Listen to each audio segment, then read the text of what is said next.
Hello, McFluffy52 here, back with some more Magic the Gathering action. Well, today we want to talk about Outlaws of Thunder Junction. Specifically, this video is going to be mostly focused on standard best of one. We're going to try and go through a bunch of like the different cards and what we think about them. But I have some slides talking about all that. First important thing to mention is like the release schedule, when to expect Outlaws of Thunder Junction.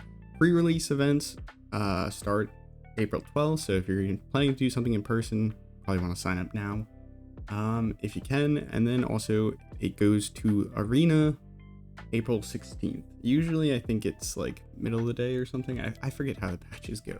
Anyways, talking about the set and standard is really big right now. Like, I took the screenshot of all the sets that are legal from the client, and that means cards really have to be better than a lot of other options in order to really see play. It is important to note though, Outlaws of Thunder Junction seems like it's a fairly powerful set. It's one of the sets that like they designed with standard as it was in mind. They designed with like Shieldred in mind, so you'll see a lot of stat creep in terms of like creatures. They're gonna have pretty big stats, but sometimes that doesn't really matter.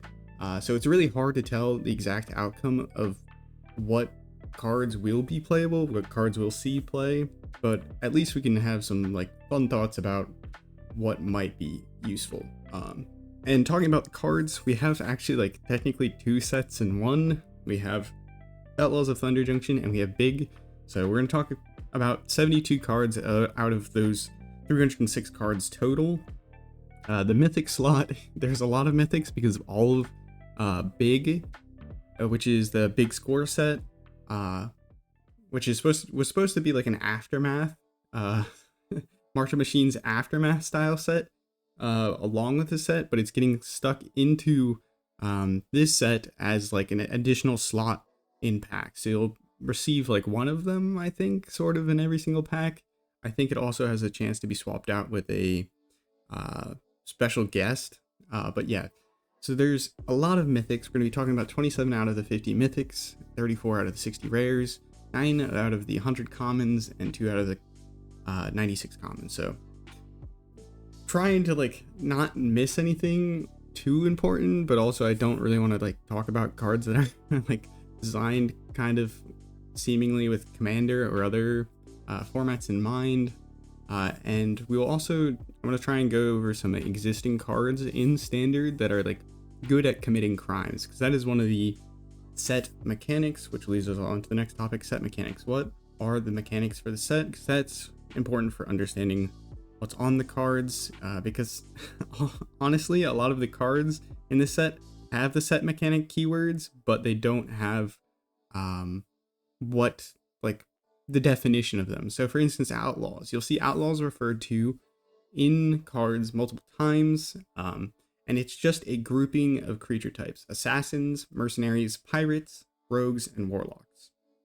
The next thing is committing a crime. This one's actually pretty intuitive, or it's like not too hard to remember, I would say, compared to like Outlaws and Plot, which is going to be the next one we talk about. But crime, it's basically whenever you target something the opponent controls or owns, or whatever they're doing, or on their side of the board. So pretty notable thing here is like if you target a card in an opponent's graveyard, that's committing a crime, and that makes certain cards are really good at committing crimes, which we'll talk about again towards the end or while we go through cards.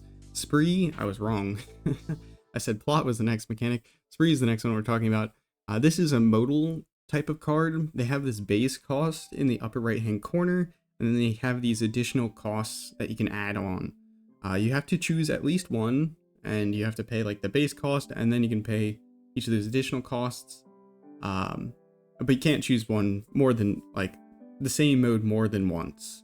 So you can pay for all three modes in this particular card: destroy an artifact, enchantment, put a counter on each creature for a player controls, and now you cast that for a total of 4 mana in that case.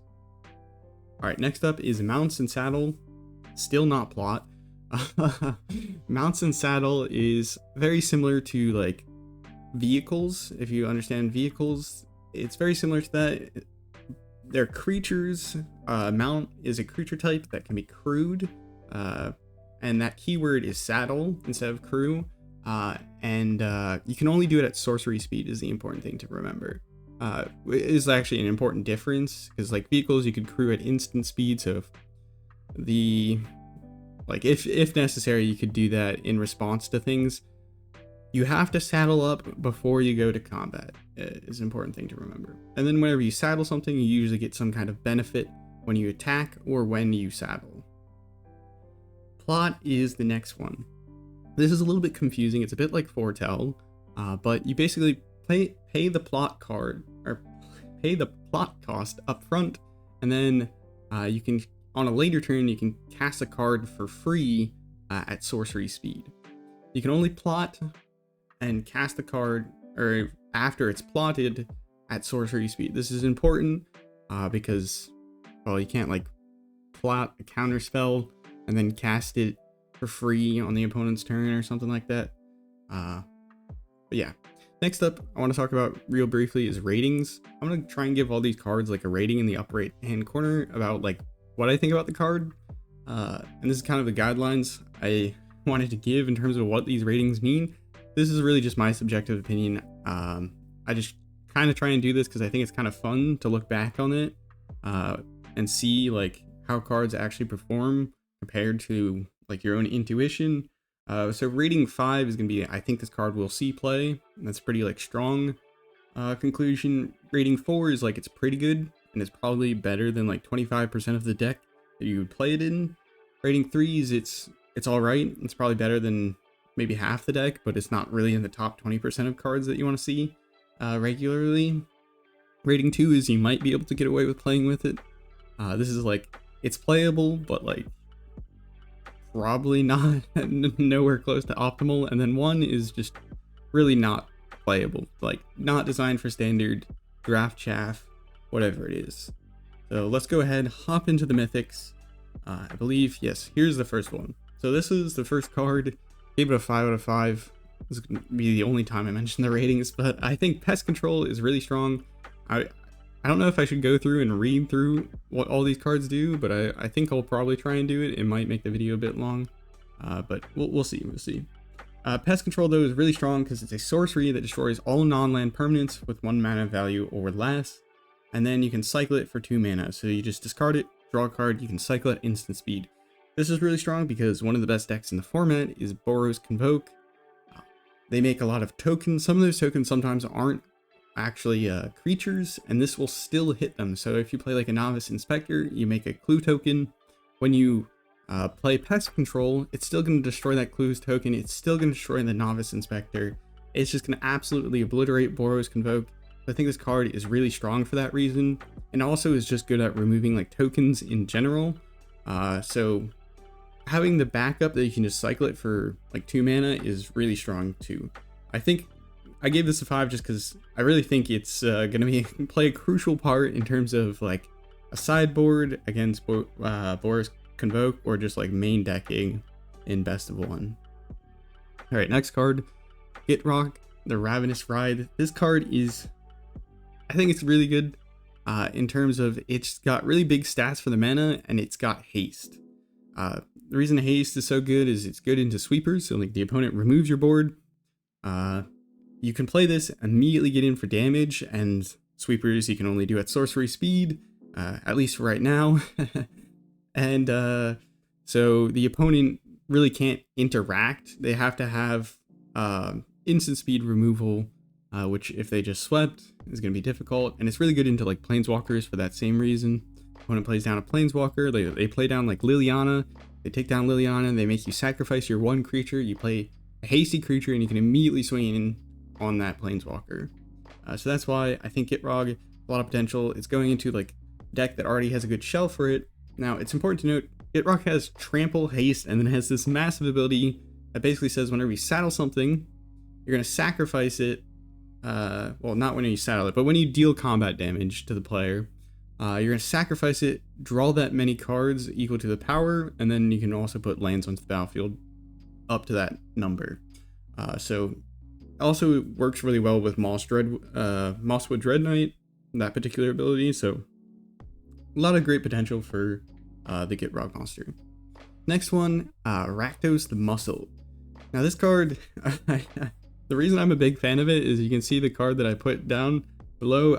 I did try to do this for most of the cards, put a card or two that I think is relevant when talking about it, or like can be put in a deck along with it or is similar to it.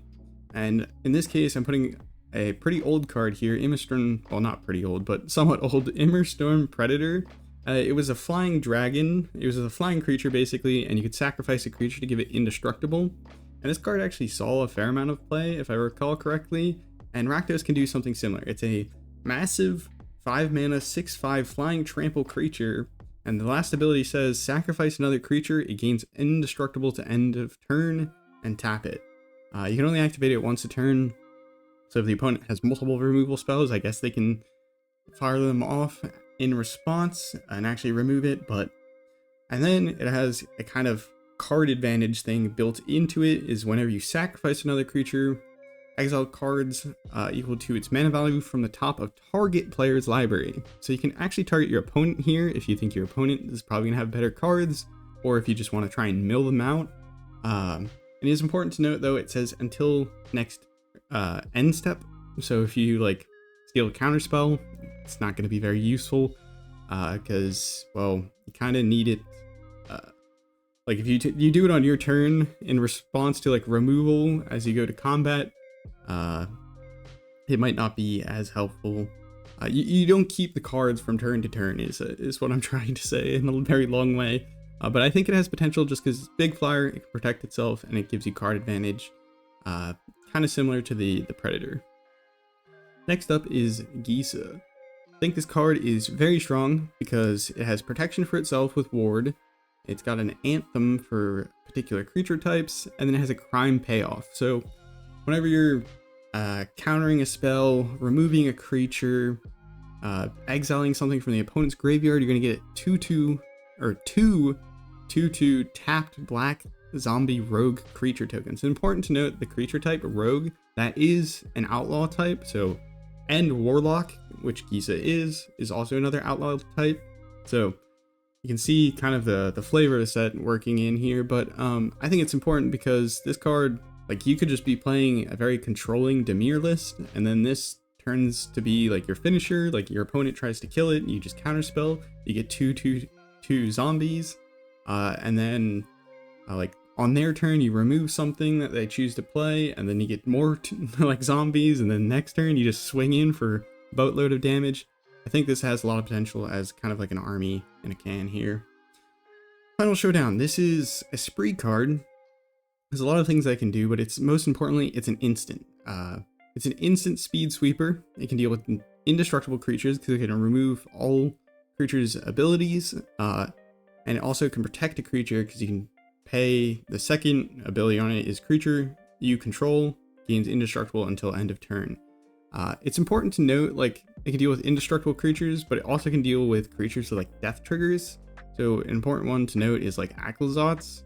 Aclazotz flips into the land. Well, if you remove all abilities and then sweeper, and it's important the way Final Showdown is ordered. If you give one of your creatures indestructible, it's not going to lose all its abilities then, because it comes after. But yeah, you can basically make all the creatures lose all their abilities and then sweep the board up, and this will remove Aclazott's like transform text, and it'll also stop like Sanguine Evangelist, which is a card that sees play in Boros Convoke, from making its flying bat. So there are some like relevant death triggers that this can help with, but an instant speed sweeper is kind of nutty, and it can be, I think it's probably worthwhile for control decks to be playing. I don't think they want to play a bunch of them, but just like 2 copies of this, and you're probably pretty happy with that. Like, you play a bunch of Sunfalls, play a few temporary lockdowns, play 1 or 2 final showdowns for those matchups where it's relevant, and instant speed sweepers, they're just really brutal. If you've ever played into like a Settle the Wreckage, you should be familiar with what happens when you go to swing in and then everything is just gone. So this could potentially influence the meta. Jace. Now this is an interesting card. It's a 2-mana planeswalker. I think it's the second of its kind in that regard. But you can't play it your first, second, or third turns. Now, its abilities are important because you can, like the second ability I think is probably the strongest because you can just plot 3 mana value spell or less, and this means that you can cast it for free at sorcery speed on another turn. So this can generate like a lot of mana value of like advantage over the course of several turns. And since it's 2 mana and you're not playing it on turn 1, turn 2, turn 3, you're going to be able to play this and then hold up like a 2 mana removal spell or a 2 mana counter spell. So I think it'll be very easy protect Jace, and like the floor of this card is pretty good, all things considered. You just like play it for 2, you draw and discard a card, and then your opponent swings into it, preventing up to like 4 damage or 4 or more damage. So 2 mana, draw, discard, and gain 4 life doesn't seem too bad. And if you manage to just cast like a 3 mana spell at the same, like instead, that's like cast 3 mana, so you're going up on mana value and you're gaining 4 life effectively because your opponent's swinging into a planeswalker instead of your face.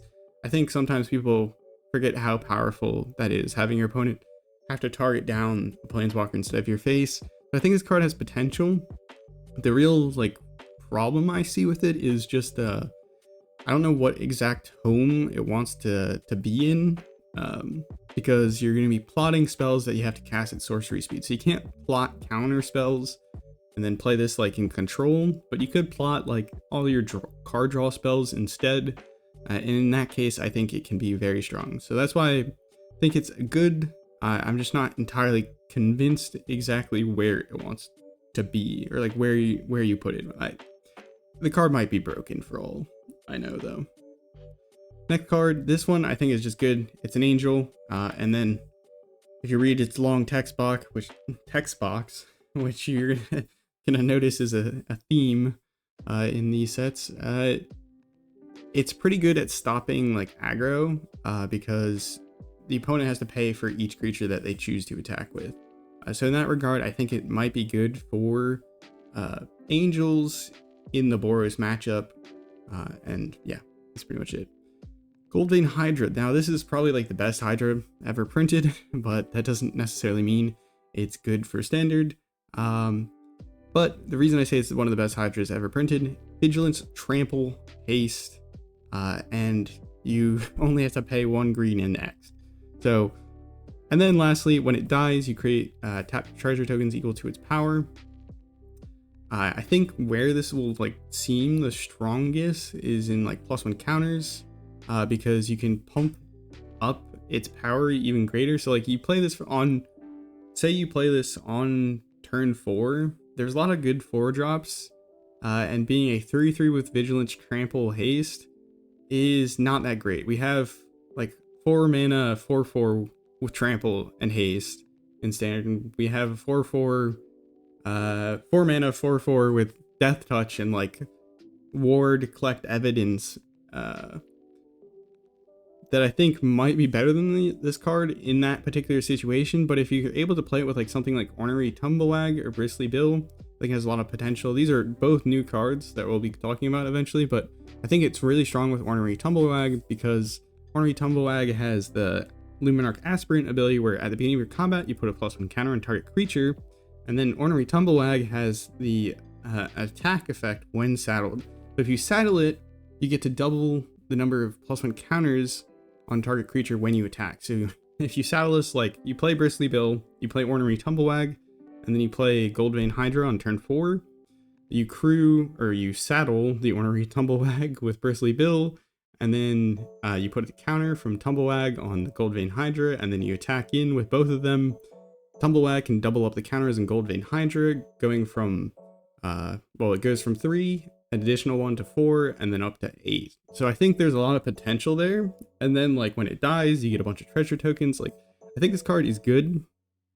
I just don't know if it's better than the other 4 drops, or like, I think you definitely don't like playing this card on like 2 mana, or probably you might be okay with 3 mana, but it starts getting much better at like 4 mana and 5 mana. So comparing it to the other 4 drops, I think you definitely still need some enablers, but it has the potential of setting up for like if the opponent sweepers the board. This is a really good way to finish out the game because it's got haste, again important against sweepers, though we did get an instant speed sweeper. But yeah, that's enough rambling about the card. Going on to the next one, Bristly Farmer. Talking about 4 drops in green, this card is pretty good stats. It's 4 mana 5/5 with trample. It makes 2 food tokens when it enters the battlefield, so you can gain life with that. When you attack, you may sacrifice a food. If you do, mill 3 cards, put a permanent card from among them into your hand. So in that sense, it gives you card draw. It also has the opportunity to gain you life. The only problem I see with the card is it's might not be the best 4-drop in green in standard because we got Doomscar Warrior. This card has the backup ability, which means it can give all its text to another creature basically. And so it can give those, like the 2 drops in green like to grow really big, but they don't have trample. So this can help those out by giving them trample. And then it gives the immediate card draw effect where you look at the top X number of cards where X is an amount of damage you dealt, and you put a creature or land from among them into your hand. So I like Doomscar Warrior a lot more in terms of like gives you instant access to card draw potentially. And it has very similar stats because if you put the backup counter on itself, it's a 5/4, so it can trade with Shieldred if you just toss it down by itself. I think where Bristly Farmer or Bristlebud Farmer gets better is like with Insidious Roots, because Insidious Roots wants you taking creatures out of your graveyard, so Bristlebud Farmer can do that. It's permanent, so if you grab a creature, you're going to trigger Insidious Roots, and Insidious Roots puts counters on each plant you control. Bristlebud Farmer is a plant. So it would put a counter on Bristlebud Farmer. So there is a potential here for some kind of interesting Golgari Insidious Roots creature deck. Speaking of plants, we got Bristly Bill, the card that we talked about with the Hydra in terms of +1 counters. I think this card actually has potential as just like a reasonable 2-drop in green because we have several 2-drops in green that kind of just put counters on themselves to grow, and this can do the same thing, but it also can share the counters with other stuff because it says landfall. Whenever land enters the battlefield under your control, put a +1 counter on target creature. So I think it's at its strongest though in like a +1 counter deck. Maybe it works in that Golgari one that I was talking about, but we do have some pretty good like +1 counter cards with Botanical Brawler and Dusk Legion Duelist. Botanical Brawler likes seeing +1 counters being put on other things. And Bristly Bill gives you that option to spread them around, and Dusk Legion Duelist allows you to really likes having counters put on it because it will draw a card whenever you do so. So there's some like potential synergies between those cards. I think one thing important to note is like it says landfall, and I know people are going to say like there's the Splendid Reclamation, there's the Aftermath Analyst style decks. I don't think this is good there because in standard there used to be the Slogurt version of it, and now you see it taken over a lot by the Teamer version of it. I think that just proves that creatures that grow off the lands are not as valuable as just being able to cast a massive World Soul's Rage directly at your opponent's face instead. So I think Teamer, the Teamer version of the Splendid Reclamation decks is the strongest, and you're not really going to want to play this in some sort of actual like landfall deck. Maybe you can play it in like some pseudo landfall deck, but not really like the dedicated style that we see in standard right now. Next up, we're getting into the big scorecards. They're all mythics, so that's why we have so many mythics here. Vaultborn Tyrant is just a massive dinosaur. It gains you life and draws a card when it enters the battlefield, or whenever a creature with power 4 enters the battlefield. And it's removal resistant because if it dies, it creates a artifact copy of itself. I think this card is probably at its home in dinosaur decks, and that's why I don't think it's particularly strong. You can get away with playing it, but I think Titan of Industry might be just the better like generic green version of it because it also can gain you life. It can protect itself from removal with shield counters. It can create an additional body. So I think Titan of Industry might be slightly better than Vaultborn Tyrant in like generic cases. And then in terms of like dinosaurs, you also got Atali, and in terms of like Reanimator, you also got like Atali and Atraxa. So I think Vaultborn Tyrant's cool in dinosaurs, but that's about it. Terror of the Peaks, talking about typal stuff. Terror of the Peaks is a really strong dragon reprint.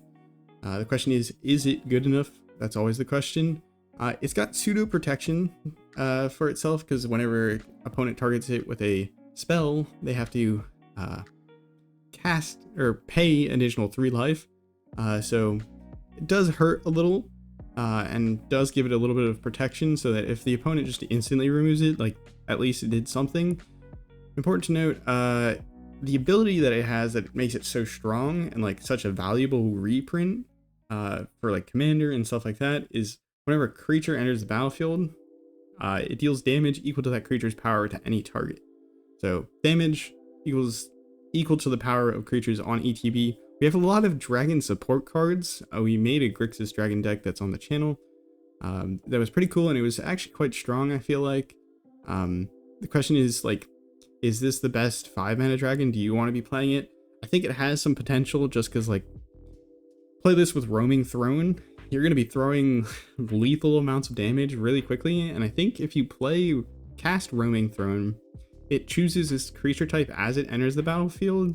So if you play Terror of Peaks and then you play Roaming Throne, you just do 8 damage, or you do 2 installments of 4 damage to any target. So I think there's some potential there.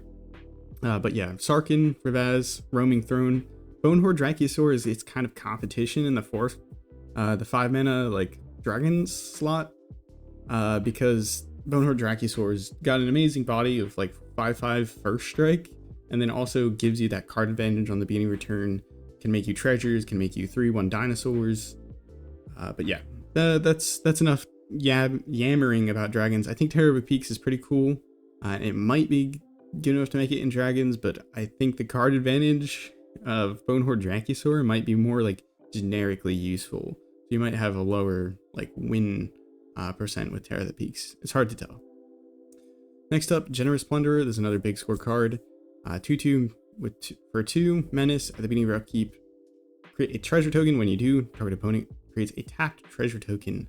So it gives you treasure token ramp. It targets opponents repeatedly, so it makes repeat crimes. And then whenever it attacks, it's not even when it connects. Whenever it attacks, it deals damage to the defending player equal to the number of artifacts they control. So has some like potential decent attack damages. I think where this is interesting though is it commits repeated crimes and it ramps you. So 2 cards that we will be talking about when we get to the rares here care about committing crimes is Mangda. You create a treasure whenever you commit a crime, and Free Strider Lookout. You look at like the top 5, put a land onto the battlefield tapped whenever you do commit a crime. So there are some like potential synergies for this card, but the fact that you're creating treasures for your opponents, obviously a bit questionable. Rest in Peace, this card is just here because it's pretty much the best like graveyard hate. Graveyards are gone forever. If something would go into the graveyard, they never even go there in the first place because it's a replacement. So I think this is good because there is like some pretty strong graveyard decks. We have the Teamer Reclamation deck that we were talking about. We already talked about Insidious Roots, caring about things leaving the graveyard.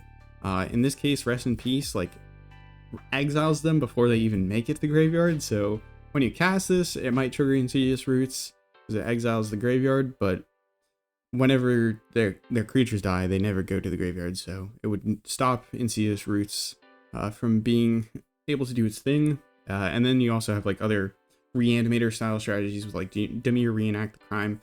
The only reason I don't think this card is like good for best of 1 is just because like you don't want to play a 2-mana do nothing against certain decks, and we have like cards that can do similar things, disrupt those similar strategies, like Denic, which is like actually a useful card. 2-mana 2/3 stops cards from graveyards being the target of spells and abilities. So this card, super fun. I think it has some potential for some like janky stuff, or like aggro might have some fun playing it. It is a 2-mana, basically temporary copy of a card that create a token copy of target artifact or creature you control, except it's an artifact in addition to its other types. It gains haste until end of turn. Sacrifice it at the beginning of next end step. So it's important to note this is sacrifice. It doesn't say exile. So if you have like death triggers, this can be kind of good. And I think there's one deck where it might be pretty funny to play, but we'll get to that when we get to the rares. Grand Abolisher. I feel like I'm obligated to mention this as just like a really strong anti-interaction effect. During your turn, opponents can't cast spells, activate abilities of artifacts, creatures, or enchantments. It has something similar with Muriel in standard, but like Muriel is pretty restricted at like 4 mana, and it's a human soldier, cares about soldiers. I think Grand Abolisher could see some play in like mono white humans, just for like stopping your opponents from doing silly shenanigans, but it's questionable whether you want to be playing like a 2/2 for 2 when you could just play like Thalia and do similar things and have like a better body. Next up, Ultec Matter Weaver. This card is cool. When you cast a creature spell, choose one. You can create a 1/1 artifact gnome, or you can create a token that's a copy of target artifact you control. So this card is similar to what is that creature's name? There's like a legendary that's Selesnya, blue or green white, that whenever you cast a creature spell, you make a 1/1 with training. Similar to that in the sense that like whenever you cast a creature spell, you can just make a 1/1. I think where you can really like kind of pop off with this card, the real big upside is making really big gnomes. So 1000 Moon Smithy, when it enters the battlefield, you make a gnome with power and toughness equal to the number of artifacts and or creatures you control. So you can have this like massive kind of construct type thing that you could copy with the Ultec Matter Weaver. So you're just like making these massive like 5/5 and then a 6/6 or something like that whenever you just cast a creature spell, which seems pretty ridiculous upside. Ultec Matter Weaver makes artifact like gnomes, so it can continuously trigger Teething Wormlet. So maybe there's like some Selesnya artifact stuff that can do a little bit better with that. And then like Urza's command, I was talking about constructs that are really big. They care about the number of artifacts you control, and they have power and toughness equal to the number of artifacts you control. Urza's command is like an example of a card that can make those that exist in standard, but we have some more to talk about. The next one, well, the card that I'm trying to hint at here is Simulacrum Synthesizer. This card is pretty cool. Scry 2 on ETB, and then whenever an artifact with mana value 3 or greater enters the battlefield under your control, create a 0/0 colorless construct artifact creature token. With this creature gets +1/+1 for each artifact you control. So this is the construct, big construct thing that I was talking about. Simulacrum Synthesizer, I think, has some potential in terms of just like playing these really synergistic like artifact decks. It is kind of annoying that it cares about like mana value 3 or greater, and this one cares about like you casting creature spells, so a little bit challenging to find artifact creatures 3 mana value or greater that are important. But a really good example of one is Steel Seraph, because I have this massive like gnome, I have this massive construct. If only I could connect with the opponent's face. Well, Steel Seraph can cast it for 3 mana, triggering the Simulacrum Synthesizer, and then it says at the beginning of combat on your turn, target creature gains your choice of Flying, Lifelink, Vigilance, or Vigilance. And so you can give that massive creature flying and then swing into the opponent's face to do a bunch of damage. So I think there's like some potential here for like an artifact deck. I'm excited to kind of try this out, but yeah.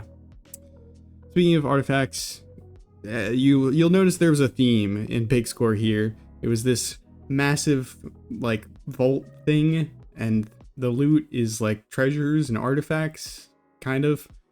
So this is a 3 mana 1/1. Enters the battlefield, makes a 3/3 artifact golem, and then you can pay 2 to put a counter on each creature token you control, and they gain trample. So this seems a little bit relevant in the sense that, I make these massive gnomes, I make these massive constructs, I can give them trample and give them +1 counters, and also makes an artifact, so it kind of grows your artifact count. So maybe you play these all together, or it's just a token card, or it's useless. We'll find out. All right, Worldwaker Helm, again, talking about artifacts, 3 mana value or greater tokens. This card kind of does it, because if you create one or more artifacts, if you would make one or more artifact tokens, you add a map token to that, and then you can pay 2 mana to create a token that's a copy of target artifact token you control. So let's say I play Simulacrum Synthesizer, and then I play the Worldwaker Helm. I make a construct, I make a map, and then later in the game I can just pay 2 to repeatedly make copies of those constructs, which seems pretty crazy. So yeah, I feel like there's some interesting potential, but I'm not so sure that it's really enough to break standard when you can just farewell it away or something like that. So yeah, we'll see. All right, Fomori Vault. This is just a neat land card that works well with artifacts. So you can filter, like if you draw a land and you're looking for action, you can discard that card, pay 3, tap the land, and look at the top X cards where X is the number of artifacts you control, and then put one of those cards into your hand. So this is, again, just more artifact shenanigans from Big Score. We'll see if it really is useful, but like any land that can do additional things has potential, though if you're playing like a multicolored deck, those cards are definitely a little bit harder to play. All right, this is, I guess, the non-artifacts of Big Score. Greed's Gambit. This card is a really strong enter the battlefield, draw 3 cards, gain 6 life, create 3 2/1 black bat creature tokens with flying. So that's really cool, but there's a big but here. At the beginning of your end step, discard a card, lose 2 life, and sacrifice a creature. So each turn, you're going to be kind of removing 1/3 of what you did when you played the card. And then the leave the battlefield trigger is the exact opposite of the enter the battlefield trigger. You discard 3 cards, lose 6 life, and sacrifice 3 creatures. So really kind of bad, and it hurts to keep this card. So I think where you're going to want to play this is you're going to play this in kind of swap decks where these decks don't really exist. So that's it's a little hard to explain, but we have some cards in standard here that are capable of swapping control of permanents. Specifically enchantments is a little bit difficult. There's a card, Fateful Handoff, that allows you to swap artifacts and creatures, but Greed's Gambit is an enchantment. So Coveted Falcon and Shifting Gift are what you're gonna have to rely on. Coveted Falcon, you have to like disguise it and then flip it up. So that's gonna cost you like 5 mana. So that's a little bit harder, but like at least you can disguise it, play Greed's Gambit, and then flip it the next turn maybe for 2. Or you do it all in 1 turn for 6 mana, which is not too crazy. Shifting Gift, it's a spree card. We'll talk about it later, but you can exchange control of 2 enchantments for 3 mana. Harvester of Misery, oh my goodness, has a enter the battlefield that basically sweeps up small creatures, gives them all other creatures get -2/-2 until end of turn. So this will hit yourself, but the potential for this card is that it can also just be paid or like channeled. You can pay 2, 1 black, 1 generic, and give like target creature -2/-2 until end of turn. So it has like this weak removal effect built in. So I thought this card interesting since you can use it early and late, and deals with those kind of go wide situations that kind of taken over standard with the Boar's Convoke. But I don't know if the card's super useful. Another honorable mention here. We got some equipments in Big Score, again artifact themed. We have Sword of Wealth and Power. I don't think the card, or like equipments have not really seen play in standard, so I think it will be really hard for this card to be really worth playing, especially since it doesn't give you that like extra, like it's not insanely powerful, just protection from instant and sorceries, which I don't think protects it from sweepers. Maybe I'm wrong. Because sweepers don't target and protection only prevents targeting. So I know it says protection from sorceries, but like Wrath I think still hit the creature, and then yeah, when it connects, all it gives you is a treasure token and you can copy an instant or sorcery. But if you don't really build around that, you maybe double up a removal spell, which is pretty cool, I guess. But there are some cards that can make this easier to like abuse in equipment decks, in the sense that like Kemba Ka, whenever a cat enters the battlefield, you can just attach equipment to him.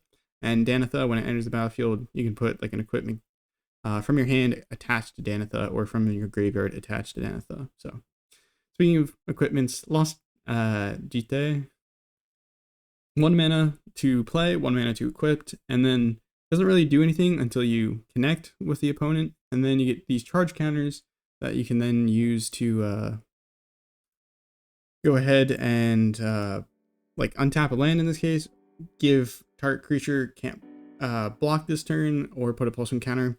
Seems really good for like snowballing. It's supposed to be like tempo because it's cheap equipment. There's also like another cheap equipment that has seen some play in like the mono blue tempo lists, like the budget tempo lists. Eater of Virtue, which is 1 mana to play, 1 mana to equip, +2/+0. I think Jite is just too slow for like modern standard right now. I know like the previous one was super strong, but to me it seems really bad.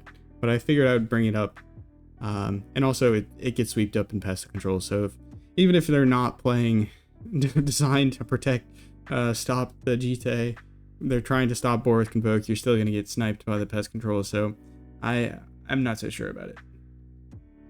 Whoops, I was trying to go to the next slide, and there we go. And the last mythic, I think this is Collector's Cage. So this is a hideaway card. It's those cards that you get to do cast things for free, similar to fight rigging. But this one, you can pay 1, tap it, and add a counter to a creature you control, which is kind of nice, but you play it for 2 mana. You don't get any value. You tap it for 1, you put a counter on things. You're paying 3 mana for like your first counter, which doesn't seem very good to me. And then the whole hideaway free cast needs you having 3 creatures with different powers. It's kind of the Coven mechanic, if you're familiar with it.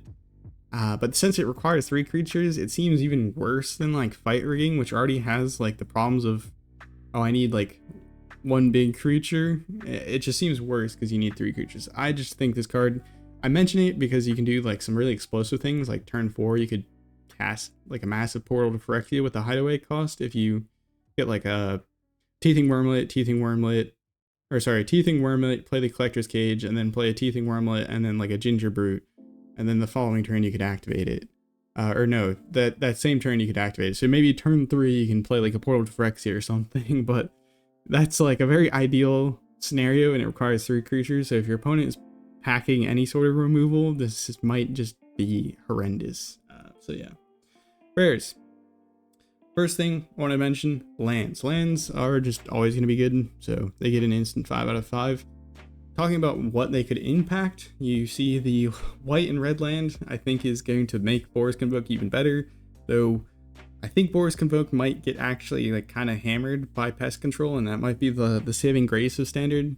I was played some standard somewhat recently, and ran into a bunch of Boris Convoke and found it very frustrating. So kind of hoping Boris Convoke definitely gets the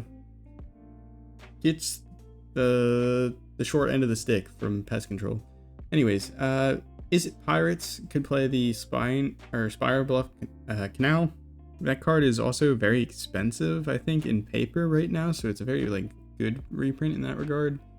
And Is It Pirates is actually pretty competitive, all things considered, so this might be like part of what helps it. And there are some pirates printed into this set because, again, pirates are one of the outlaw creature types, and maybe there's some outlaw cards that help pirates, so that is important to mention. Orzhov life gain. It's been more of a best of 1 deck as far as I understand, but it is a pretty strong best of 1 deck with the Voice of the Blessed, the case that gains you life, with the Amalia and stuff like that. So I think the Concealed Courtyard could help that out a lot. Blooming March helped Golgari. Botanical Sanctum. The only deck that I could think of that was like super competitive and best of 1 that might be able to play this, or like would be pretty happy to play this, is like Bant Toxic, the Botanical Sanctum, because then you can get your blue mana, your green mana for your Rot Priests. So yeah. Getting into the cards, Slickshot Show Off. This card is similar to some cards that we have in Standard, like the Festival Crasher. Whenever you cast a non-creature spell, it gets +2/+0 until end of turn. So the real important distinction for this spell, though, is it's got Flying and Haste, which just seems like a massive upgrade. And sometimes you'll see some mono red decks running like Festival Crasher. So I think this has the potential to like completely shift the way mono red plays. And if you read Festival Crasher, it cares about instants and sorceries. Slickshot Show Off only cares about non-creature spells. That also includes your Kamano Faces Kakazan and your other cards. So I think Slickshot Show Off is going to kind of probably shake up mono red to some degree and make it even stronger potentially. It is kind of like just it's kind of unassuming, but I think the card is honestly good enough to make its way into actual decks. Speaking of good enough to make its way into actual decks, I think this card is pretty cool. I think it's probably ridiculous in Commander, but I think it's also still like quite good in Standard. It's 2 mana, 1 black, 1 green. Look at the top X cards of your library, where X is twice the number of lands you control. Put one of them into your hand, and the rest on the bottom of your library in a random order. So you play this on turn 2. You look at the top 4 cards of your library and put one of them in your hand. Play this on turn 3. You look at the top 6. Turn 4, the top 8. That's a lot of cards. That's like a flashbacked memory deluge on turn 4. Because you look 7 cards deep with memory deluge, but you pick out 2. You pay 2 mana. You look at 8 cards, and you pick out 1. So I think this card, like, it's kind of half of memory deluge in my mind. It is sorcery speed, which is important to note, but it's card draw with a large amount of card selection, and late game it's practically a tutor. You're just gonna look through like a third of your deck, half of your deck. I think since it gets better the longer the game goes, it's probably better for mid-range and control, and like control and mid-range value finding the answer to like the current problem quite a bit. So like control, you play this, you look like 8 cards deep, you pick your sweeper, you kind of just ruin the opponent's game if they're trying to play aggro. So I think this card has a lot of potential, and I'm super excited to play it. I just being able to look that deep and find like the answers, maybe it's a little bit broken, but it's kind of fun. Speaking of kind of fun, Reanimator is always fun, and this is probably the de facto like best Reanimator card now, because Rakdos Joins Up is part of a cycle of joins up cards with a namesake legendary. It's a legendary enchantment.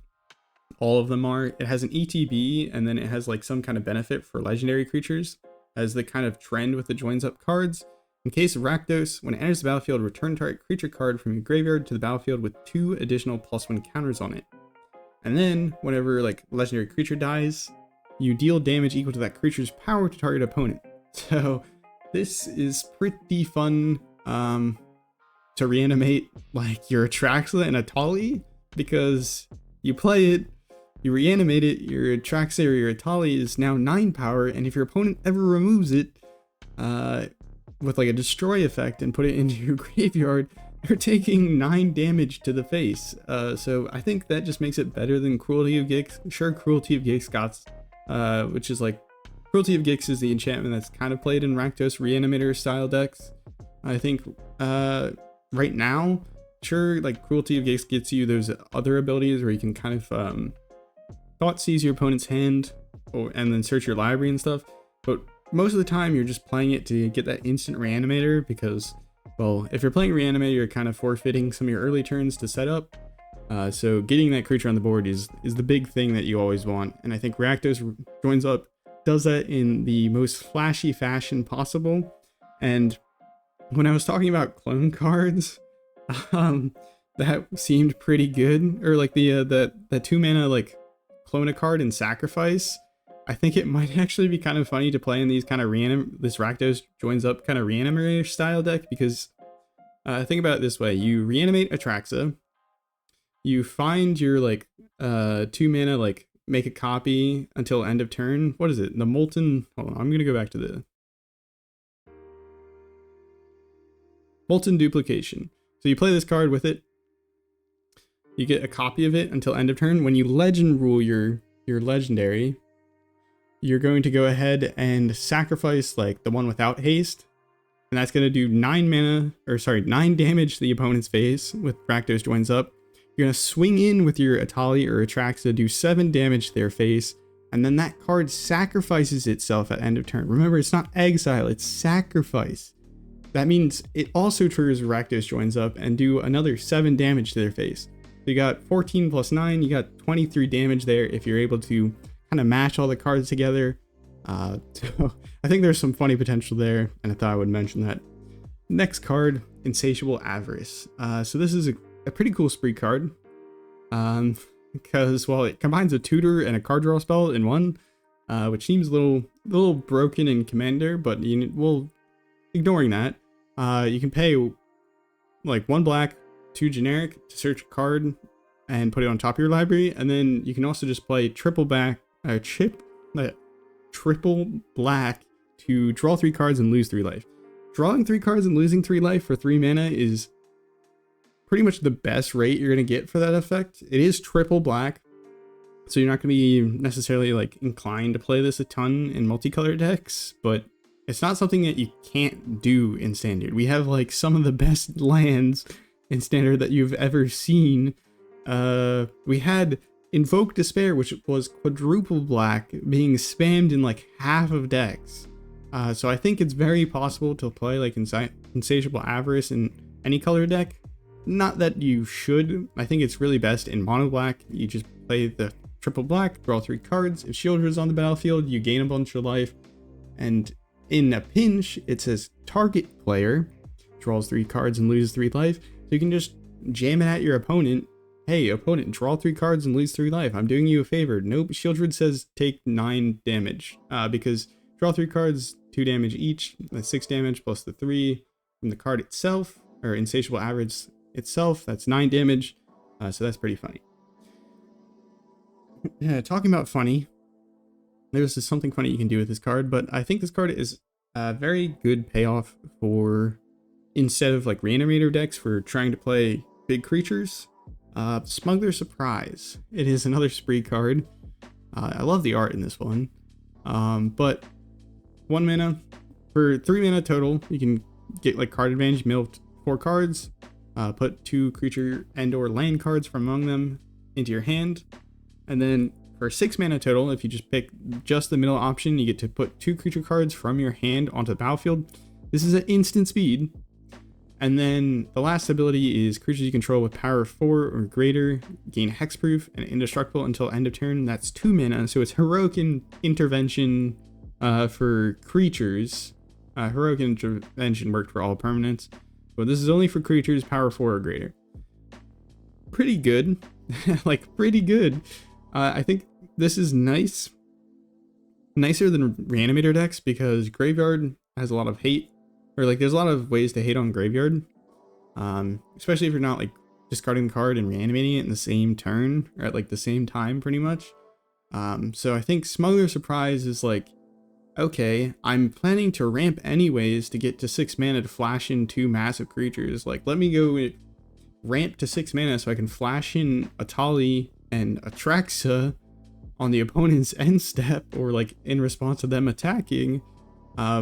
If the opponent counters Smuggler Surprise, you're still like 6 mana, so you just need to make 1 land drop and then you can play one of those big creatures yourself. So I think this is really strong as like in ramp decks, because you're already going to be wanting to like go up to high mana value to cast, or go up the curve a bunch to cast Smuggler Surprise, and then like the backup plan is I just play the creatures themselves. So there's not much of a like conundrum with like Reanimator decks where it's like I'm planning to put this creature into my graveyard so I can put it onto the battlefield at a discount and I can't really cast it because I'm not like designed to cast it. Smuggler Surprise, you can plan to be able to cast it, but you can also plan to cheat it into the battlefield.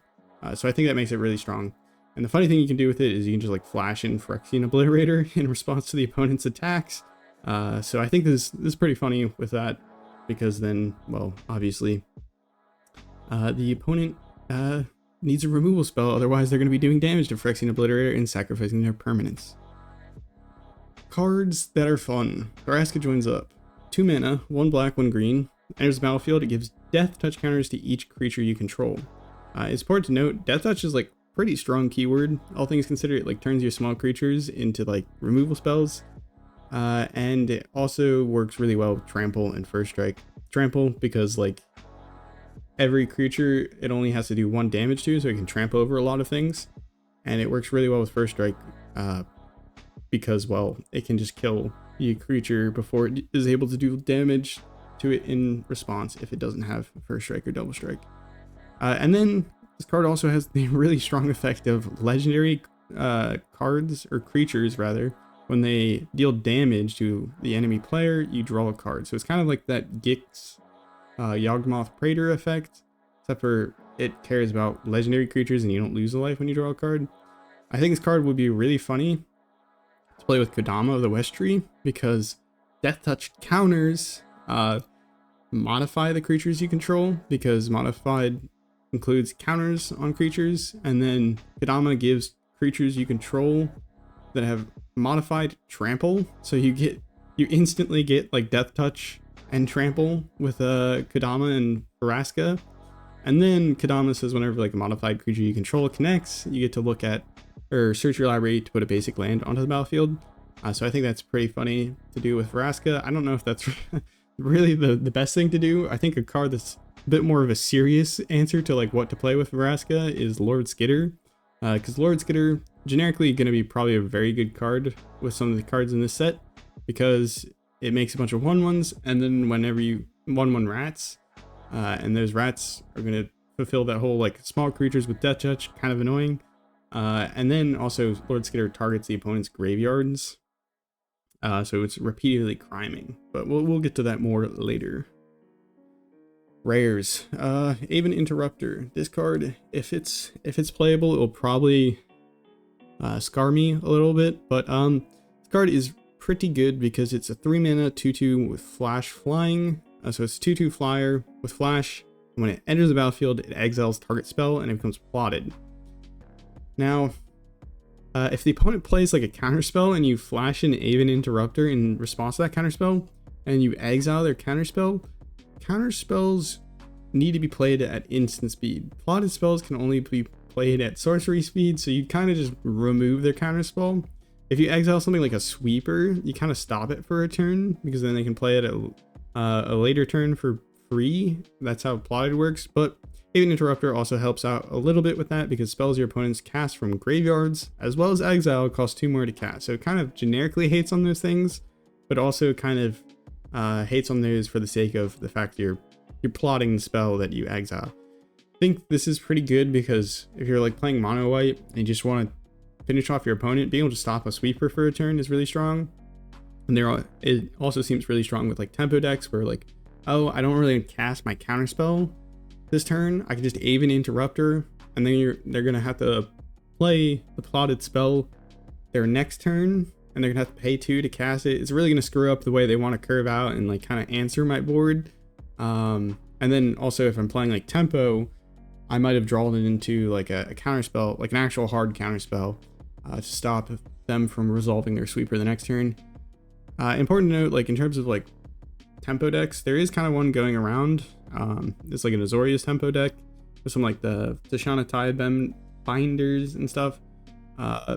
And like Errant and Gyata helps that because it cares about cards with flash or flying, and you can cast them from top of your deck. So like, oh, I can cast my Aven Interrupter from the top of my deck to counter your spell seems kind of annoying. I don't know. I think the card has a lot of potential because those kind of tax effects is just so strong, and particularly in best of one when you're trying to just aggro through and stop the opponent from resolving their sweeper for a turn just to kill them. Speaking of trying to kill your opponent a little bit faster, Great Train Heist is kind of good at that because the first spree ability is like extra combat ability on tap all creatures you control. It was a combat phase. There's additional combat phase after this phase, so you have to cast it like during the combat phase. Generally, it kind of makes sense to cast it like after declaring attackers, especially if you want to use the second mode, which is pay 2. Creatures you control get +1, +0, and first strike. So first strike, really strong keyword, because then you can just like you can kill the opponent's creatures before they're able to mark damage on your creatures. Which is nice. And then the last ability, I think, may have implications, but it's hard to really tell. You can just pay 2 red, including like the base cost, pay 1 red, choose target opponent. Whenever a creature you control deals combat damage to that player, create a tapped treasure token. So it's important to note treasure per creature, which is kind of crazy to me, because that could generate a bunch of treasure tokens. This seems best suited in aggro decks where you're just trying to milk out the last bit of damage. And for me personally, I know I'm going to try this card with like a Nimbakal, because an Nimbakal gets better every time you attack in, because you make more and more gnomes, because it gets counters and cares about how many counters to make that many gnomes. So yeah. Next up, Magda. I think this card is kind of crazy to me, because it's 2 mana, 2/2.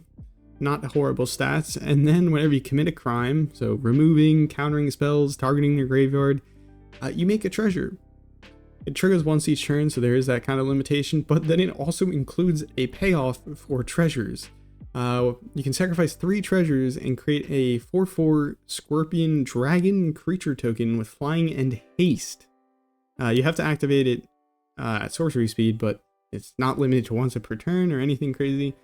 So yeah, it just seems kind of crazy. And also, if you like, important to note, these kind of like once per turn things, or once each turn, you can crime on your turn and then you can crime on the opponent's turn. So speaking of crime, Graveyard Trespasser is another card that's really good for committing crimes, because it exiles cards from graveyard. So if you target the opponent's graveyard, you're going to be committing a crime and you're going to get yourself a free treasure token. So maybe this is like some crime Rakdos Grixis kind of shell. So that's kind of thoughts I was having. And talking about treasures, Charming Scoundrel, and Charming Scoundrel is also a rogue, so it's a outlaw, important to note. All right, big creatures. I mentioned this at the beginning. Big creatures has been kind of a strange thing to see in this set, because, well, I think they definitely designed it around Shieldred. And Colossal Rattleworm is no exception. It's 4 mana for a 6/5 with Trample. And it has Flash as long as you control a desert. So yeah, it's big stats for mana. Flash, which is important because you can evade the opponent's sweepers as long as they're not playing the instant speed sweeper. You just flash it on the opponent's end step and hope they don't have removal, and then you're able to swing in with a 6/5. I think this card is a lot of potential, because one of the problems with green is sweepers, like not having hasters see play, because they're able to deal with the fact the opponent sweepers are really strong, especially in best of one, where it's like, well, sweepers deal with every creature on the board. I don't need to 1-for-1, and matches are much faster and focused on aggro. So yeah, Flash, really good at evading sweepers. Sweepers are important. And then if it dies, you just pay 2 and exile it from the graveyard, and you can search your library for a desert. The real con of this card is, like, the bad thing is it wants deserts. But there are some kind of like relevant deserts, or like untapped deserts, which is the big thing. Like if you draw a desert, you don't really want to play tap lands for no good reason. And Sandstone Verge is a desert, taps for colorless, and then you can pay 3, tap it, and target creature can't block this turn. So that could help you in terms of removing a blocker. So there isn't there might be enough justification to play it, and less concern about the whole deserts thing. All right, next rare. Sorry, I'm taking a little bit of a breather here. Malcolm the Eyes. It's 2/2 flying haste for 2. You know, that's pretty good. But important to note, it says whenever you cast your second spell each turn, investigate. I thought, this is kind of a bit of a theme in the set, is like the whole second spell thing each turn. I think it's because, well, plot's in the set, so you can plot a card and then you can cast that card for free on another turn, and then you cast another card. So it's not too hard to second spell, but the payoffs in like a regular standard game seem a little bit hard to justify. But I think Malcolm is one of the few ones where it actually makes sense here, because you can put this in a bit of like a spell slinger. Low to the ground is it deck, which have existed in formats before. Not really a huge thing in standard at the moment, but could work out with Malcolm, because we have one really like card that works really well with the fact that you're making these clues is Demand Answers. It's 2 mana. As an additional cost to cast the spell, you can sacrifice an artifact or discard a card, and then you draw 2 cards. So I think this works really well with like Malcolm. I play like a bunch of cheap spells, and then in order to keep on refilling my hand, I get these clues, which I can then just cash in with cards like Demand Answers, which I can just sacrifice artifacts to make them cheaper, or gain additional effects. Voltage Surge is another good example of this. Like, okay, I'm playing a spell slinger deck, playing a bunch of cheap spells, but I need some juicier removal. Voltage Surge can do that because it can sacrifice an artifact to pump up its damage into 4 damage instead. There's another card similar to Demand Answers in black, but it remains to be seen whether or not Malcolm is actually like good enough in those sort of spell slinger type things, and if it would be worth splashing another color like that. But I think in terms of Izzet, we also have like the other Malcolm. There are like there's a lot of prowess effects in standard right now, and I think just playing Demand Answers, Malcolm, some Voltage Charges in a very low to the ground Izzet deck might actually make that work.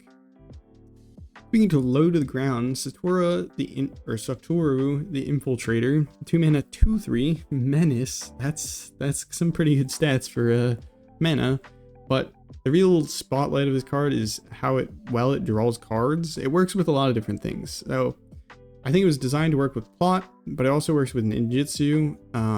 But it also works with Blink, Flip Sagas, and Reanimator cards, because it says whenever it and or one or more other non-token creatures you enter the battlefield under your control, if there was no mana spent to cast them, or if they were not cast, draw a card. So that's basically what its effect is. I kind of ad-libbed it if you're reading it word for word, but that's the basic idea. If you didn't cast a creature or spend mana to cast it, you're going to draw a card when it enters the battlefield. So it works well with ninjutsu, plot, and blink. So I think this card has like a lot of potential in terms of just being really cheap and a great way to draw cards in like a cheap style. I think the real highlight to me in particular is it works with the Flip Saga, so like a Kibu Reckoner raid. It exiles, it flips into a creature, and then enters the battlefield. You didn't cast any mana, or cast it, you didn't spend any mana on it, so you're going to draw a card with Satoru. So I think there's some pretty cool synergies with the Flip Sagas. Alright, Counterspell, basically. This is a 3 mana Counterspell. It's a 4 mana copy target artifact or creature you control. It's a 3 mana draw 2 cards and then discard a card. So it kind of reminds me of You Find a Villain's Lair, if you remember this in Standard. 3 mana counter target spell, 3 mana to draw 2 cards and then discard 2 cards.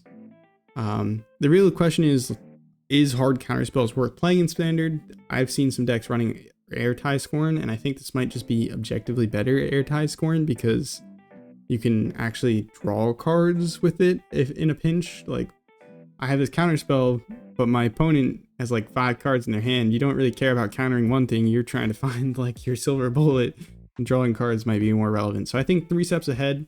For decks that care about playing hard counters, this is probably just the best 3 mana counterspell there ever has been. Alright.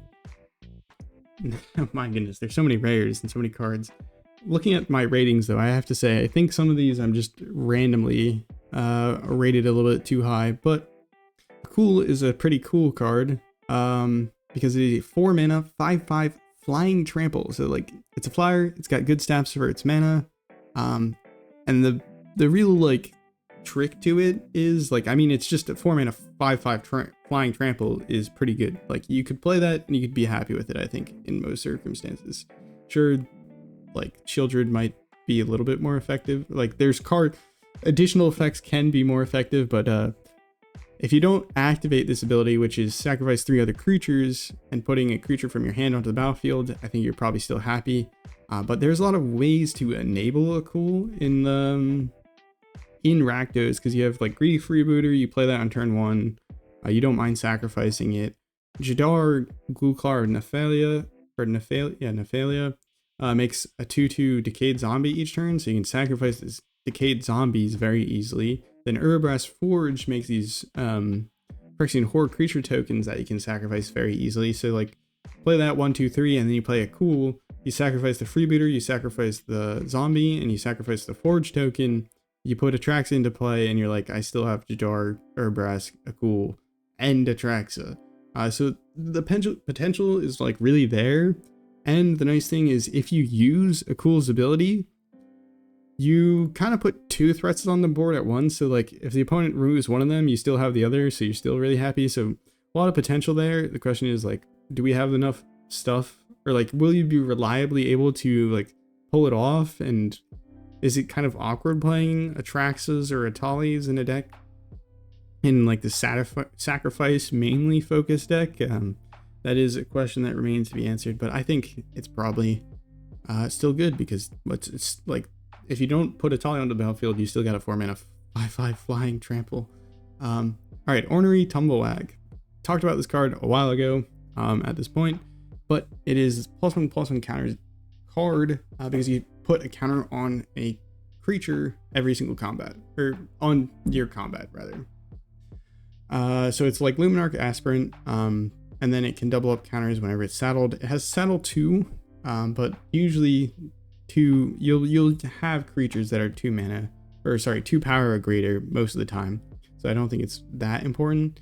I think in terms of payoffs, probably it has a bit of a problem in the sense that, like, if you want to get immediate value out of like doubling up the number of counters on target creature, you kind of want 3 creatures on board, 1 to crew it, or sorry, 1 to saddle it, 1 with all the counters that you're going to double up when you attack, so you can attack with that and then the Tumblewag. But yeah, that's why I wrote multiple creatures to generate value. But I think just being Luminarch Aspirant is pretty good in +1 counters, especially if you have like Ozolith, you're putting 2 counters on things. And the ability to double up the number of counters on target creature for 0 mana is really strong. We saw Bristly Bill could do that for 5 mana. I forgot to mention that, but I think that makes Bristly Bill like pretty good end game for +1 counters, even as like a 2 mana card. And I think Ornery Tumblewag also fits that kind of bill in the sense that, like, leave us on the board with the Botanical Brawler. Botanical Brawler is going to be gaining a bunch of counters, and then Botanical Brawler is going to explode in size when you double up the number of counters. Speaking of doubling up, Rush of the Dread is a card that might see play because, well, mono black burn, and it's a one-shot KO with Bloodletter of Alcazotz. Because the last ability it says is target opponent loses half their life rounded up, and Bloodletter of Alcazotz says if an opponent would lose life during their turn, they lose twice that much life instead. So half of their life rounded up, doubled up, is going to be their life or greater. So yeah, that's and it's also kind of nice because they curve into each other. Rush the Dread is going to cost you 5 mana to cast the last ability, and Bloodletter of Alcazotz can cost 4 to cast. We played a mono black burn deck previously on this channel, and it felt pretty good to play. Like, honestly, it wasn't super competitive, but I think the fact that you can now play like a 1-turn KO, or like a one shot with Bloodletter of Alcazotz and Rush of the Dread makes it way more viable. Because I mean, just one-shotting your opponent is always really strong. Speaking of one-shotting your opponent, this card will not one-shot your opponent, but it will lop off legs. Stoic Sphinx is a 4 mana flash flying 5/3, and it has hexproof as long as you haven't cast a spell this turn. So it's flash, big flyer, and hexproof. I think this card has potential just in like those kind of tempo flashy decks, as I was saying previously. The stats are actually insane. 5 mana or 5 power for 4 mana in blue. That's also flying. Like, if you don't have creature with reach, you're dying in like probably 3 turns or so. I don't know. It's a lot of damage really fast, so I think it has a chance to make an impact. Speaking of making an impact, Kellen joins up. It's another cycle, or part of the cycle. When it enters the battlefield, you plot a card with mana value 3 or less from your hand. It's important to note this because this might be another way to cheat on Bramble Familiar. Speaking of the rest of the card though, whenever a legendary creature enters the battlefield, you put a +1 counter on each creature you control. So that seems really strong, and I think you might be able to actually make a bit of a Bant legendaries list with Kellen joins up because of it. Because like there's Kellen itself, which I didn't put in the list of cards here, which is a 3 mana 3/3 flying and lifelink. So play that with Kellen joins up. A lot of things can start going right when you just start pumping things up. I think it's not to be like underestimated. It's Cathar's Crusade, but whenever you play a legendary creature. But the reason I say it can cheat on Bramble Familiar, we had the Invasion of Alara, which was being used to cast the fetch quest side of Bramble Familiar, which is a 7 mana thing. It says mill 7 cards and put a creature, enchantment, or land card from among the milled cards onto the battlefield. So like, I play Kellen joins up turn 3, let's just say, and then I exile Bramble Familiar to Kellen joins up and plot it. Turn 4, I can fetch quest and potentially just put Atraxa onto the battlefield. So again, obligated to mention, whenever you can do something kind of broken, like put a big permanent onto the battlefield turn 4, it has potential to do wacky things to standard. So that's why I mentioned this. But also the card itself, like even if you're not doing the Bramble Familiar things, I think has some interesting potential, because putting plus and counters on everything is pretty crazy. Speaking of pretty crazy, I don't think this card is that crazy, but 3 mana for a 3/4, that's pretty good stats, all things considered. And then it has a lot of card advantage baked in. It's a little bit slower card advantage than something like Corpse Appraiser, which is very similar style of card. But this says whenever you commit a crime, you may pay 1. When you do, look at the top 2, put 1 in your hand, 1 in your graveyard. So this is very similar to Corpse Appraiser in the sense that you look at a bunch of cards, or you look at, Corpse Appraiser said like look at the top 3, put 1 in your hand and the rest in your graveyard, but it had to exile a creature from a graveyard. Marchesa needs you to commit crimes instead. So Corpse Appraiser gave you immediate value.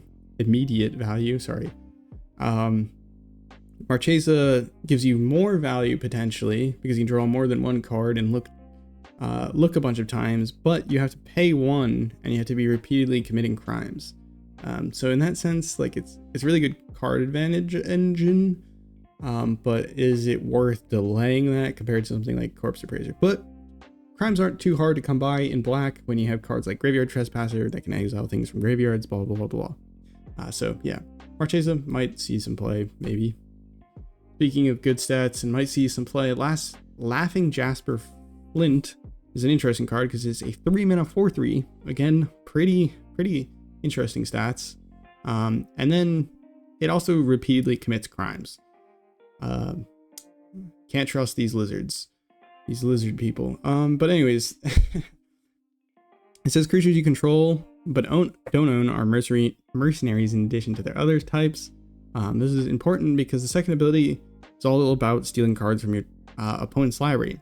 It's at the beginning of your upkeep, exile the top X cards from target opponent's library, where X is the number of outlaws you control. So whenever you keep getting more creatures from there, whenever you get more creatures from their deck, those are going to count as mercenaries, and mercenaries are outlaws, so you exile more cards.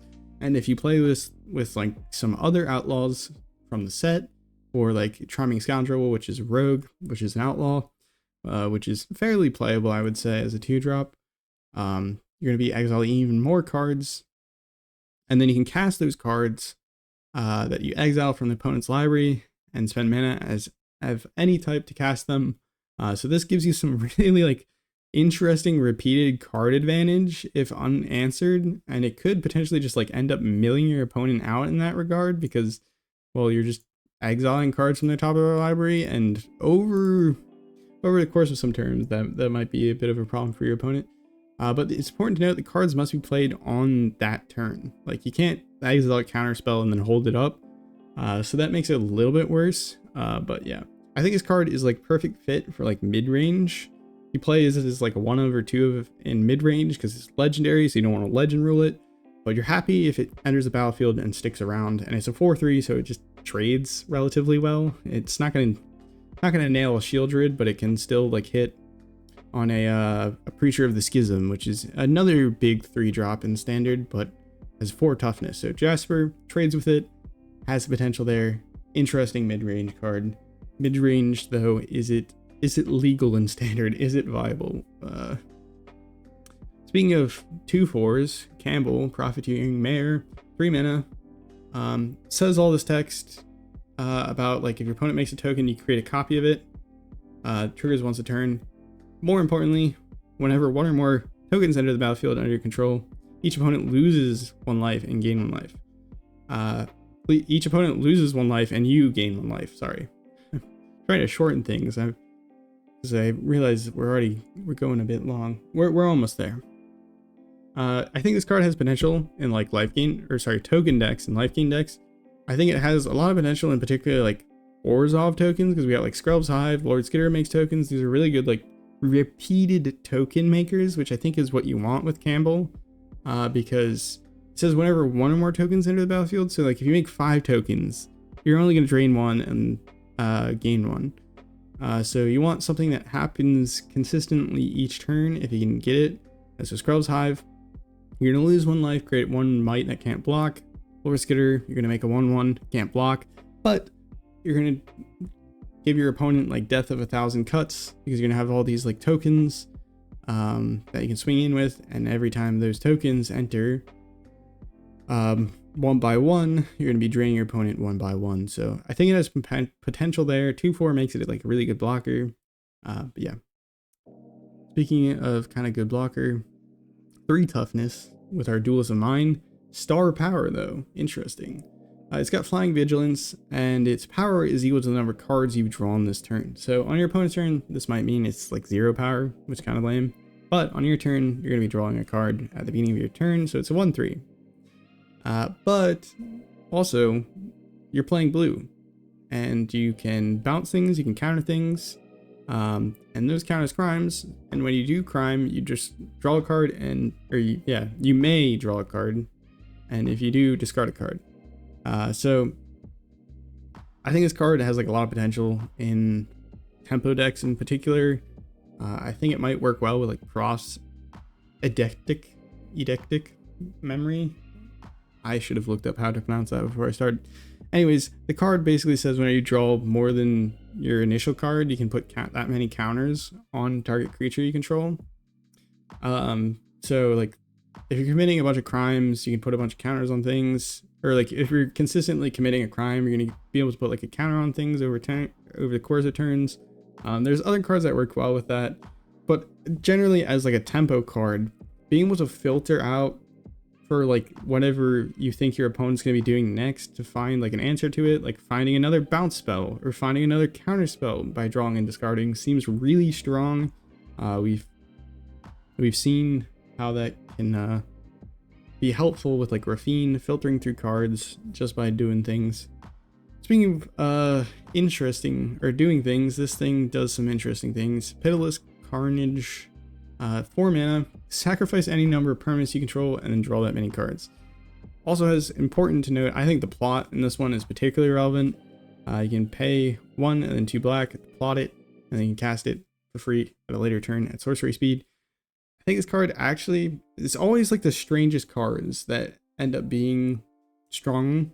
So I think this card actually has the potential to be kind of strong. Because let's just say like I only play this.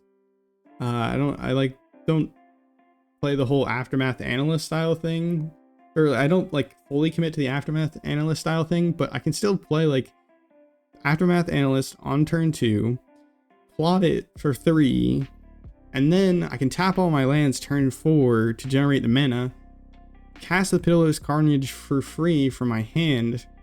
If it resolves, we're happy because then we can sacrifice all our lands and then use the 4 mana that we floated with Aftermath Analyst to get those lands back. And you've basically drawn 4 and you didn't really go down any lands. But like, let's say you throw in a few fetch lands there. Starts to get pretty crazy because you're not only ramping, but you're also getting those lands back. I think the card draw on this thing could be potentially good because we just also have, like, in terms of the whole sacrifice to return lands, that's like one of the things that came to mind. But we also just have like things that make stuff, like Novice Inspector makes a clue, Voldaren Epicure makes a blood token.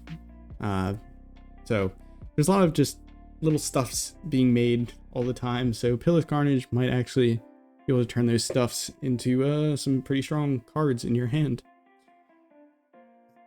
My throat kind of hurts. Roxanne, Starfall Savant. I think this card is interesting.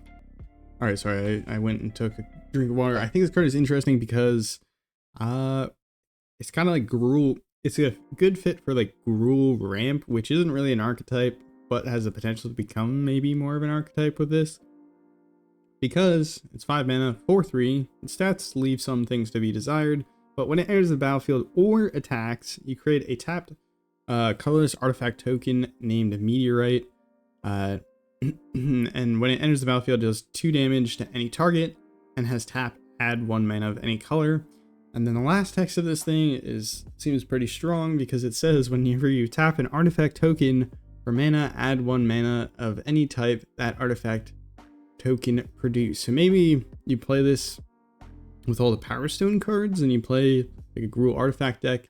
Anyways, some of the highlights of the card is it deals 2 damage to things, so you can just ping down creatures. You can commit repeated crimes, which is fun.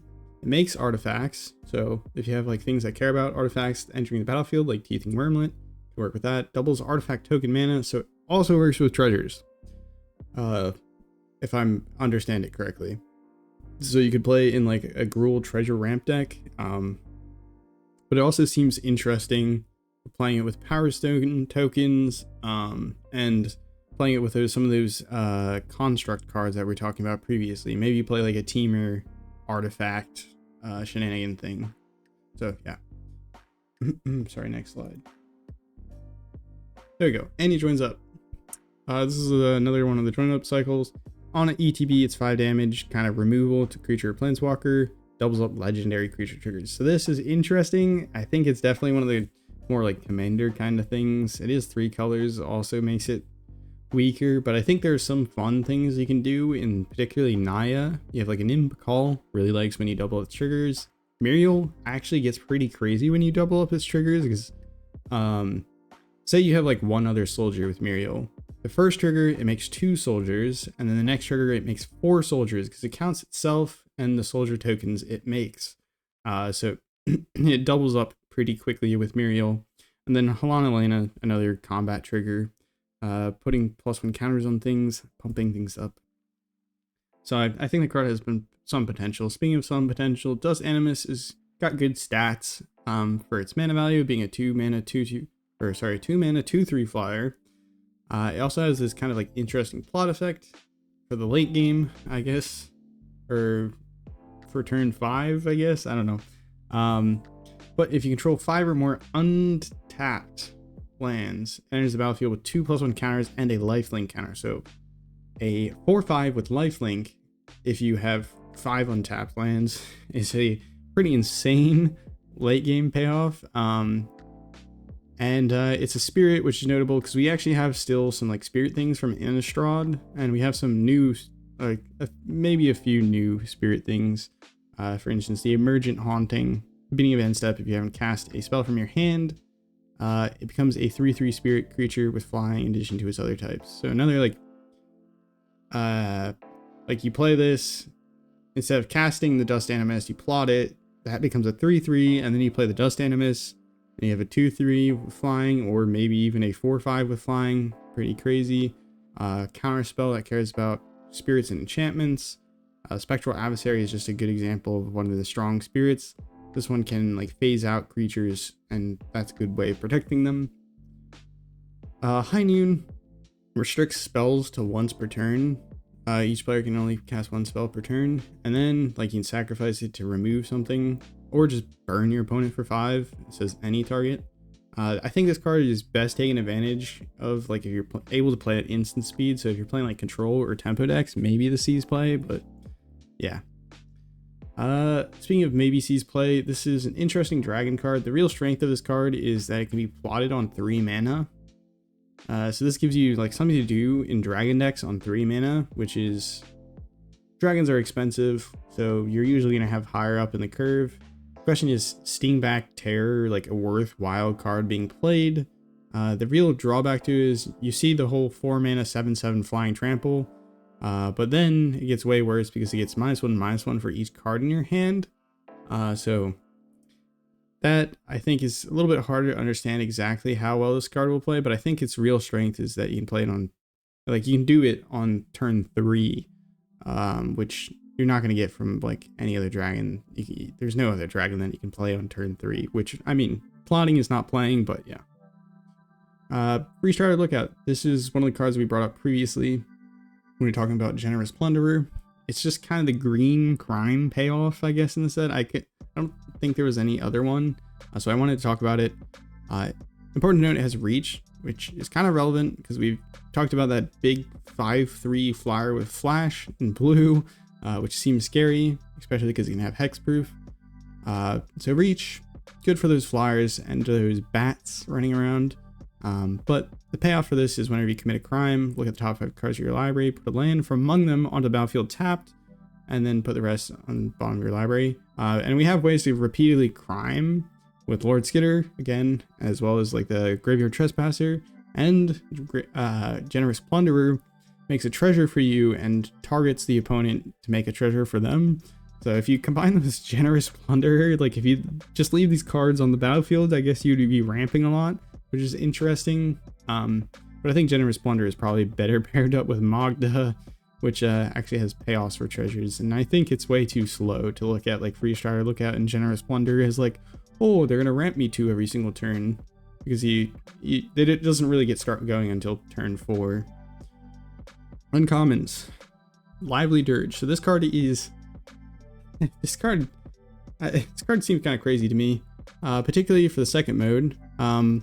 First mode is still pretty good, because if you're playing a Reanimator deck, it can pay 3 to search your library for a card, put it into your graveyard, and then shuffle. So reanimating Portal to Phyrexia, I can go ahead, pay 3 mana to find Portal to Phyrexia. I don't have to do this whole draw, discard shenanigans. I don't have to like have it in my hand so I can actually discard it. I can just plop it into the graveyard from anywhere in my library, and then I'm perfectly set up to reanimate it. Now, the real strong part about this card is it also has, you can pay 4 mana total, I guess. Return up to 2 creature cards with total mana 4 or less from your graveyard to the battlefield. Well, it's a spree card, so you can cast both of these, or like both, pay for both abilities. So you can search your library, put a Shieldred into your graveyard, and also return it from the graveyard to the battlefield for 5 mana. So this is just like 5 mana copies of Shieldred. Shieldred is a pretty strong card.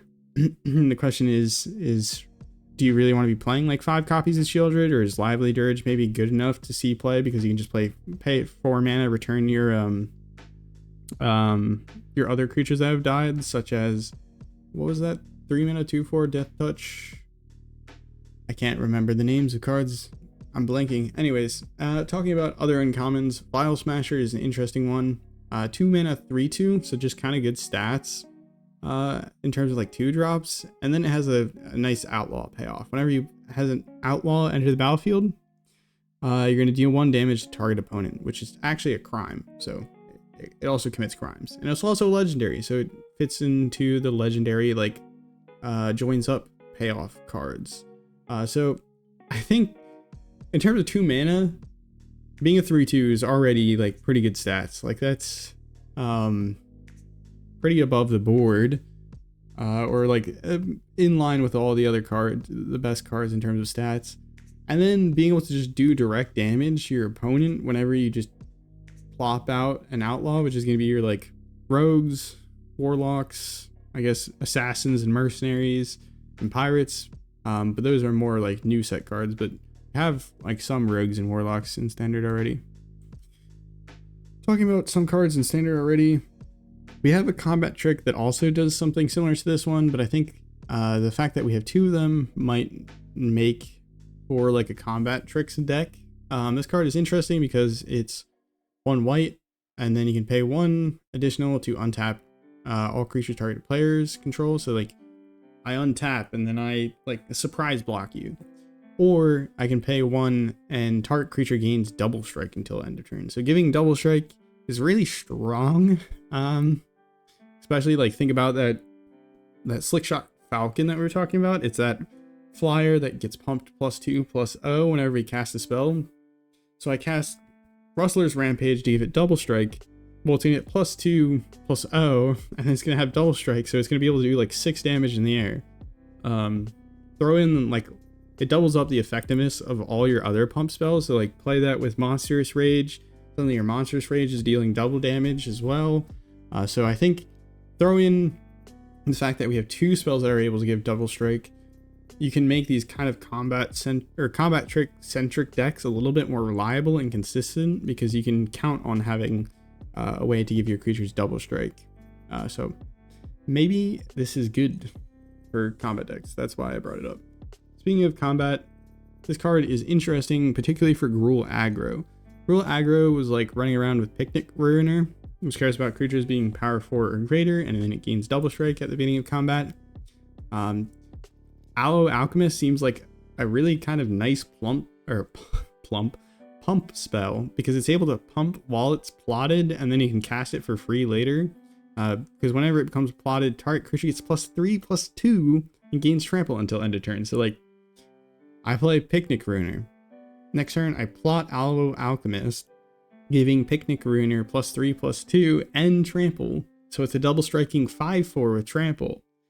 And then I'm able to play Aloe Alchemist if like the opponent removes the Picnic Ruiner, and I still have a 3/2 with trample, which is pretty good stats. So I think it's pretty well suited to playing like the Gruul aggro deck strategy. The question is it better than the other options? That is left to be determined. Getaway Glamour is another interesting spree card that I think it has some potential. Sorry, excuse me. I think it is good because it can blink creatures. So it does the same thing that Touch the Spirit Realm does when it you channel it. You can exile target non-token creature, return it to the battlefield under its owner's control at the beginning of next end step. So say the opponent goes to do a sweep, you can just blink your creature and it's going to come back at end step, dodging the sweeper, which is nice. So I think it's good to think of that as like protection, or if you actually like build a deck around ETBs, this can give you a lot of value, especially if you're playing those like prototype creatures. Okay, I like prototype out a Steel Seraph. It's a 3/3. I blink it, it comes back as like a 5/4 or whatever its actual like regular stats are. You play this with Phyrexian Fleshgorger. It's a 3/3 with Menace, with Lifelink and Ward. Okay, I blink it, it comes back as a 7/5 or whatever it is with Ward and Lifelink. It seems really strong in those sorts of like scam decks, but it's also just like generically protection. And then it also has removal. Like the reason why I don't think this is bad is because it mixes removal and protection. You generally don't want to give up slots for protection because some situations it's not good. And blink is like almost the best kind of protection in a way because it stops sweepers from just exiling them. I'm looking at you, Sunfall.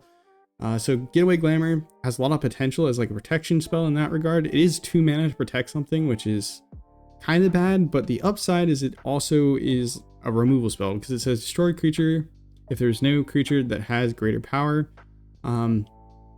Yeah, that's kind of situational, but it's still removal, and often if like the opponent's creature is causing a problem, it's because it is like bigger than your creatures. You can't like swing into it.